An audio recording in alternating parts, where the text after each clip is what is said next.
Euro bat eta 20 euro arteko bortz biletea atera dituzte denera, jatetxeetan erabiltzen diren txartelen eta mundu osoan dauden tokiko moneten adibidea segituz.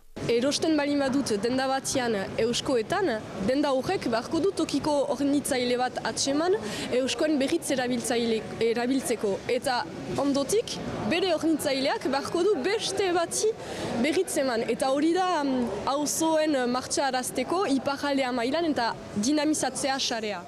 Eta hori berehala ulertu dute iparralde osoko 71 bat saltegikik hauen artean Lekorne eta Baionako lore saltoki honek. Aiga momentu batean aiga denak pentsatzen nola kontsumitu behar dugun, denak kanpotik aiga ekartzen, eta eusko horrekin pentsatzen dugu justuki kasuin behar dugula nondik arraztentun gauzak, justuki euskoik baliatzeko, eta ideia da horrekin lekuko hornitzailekin gehiago lan egitea.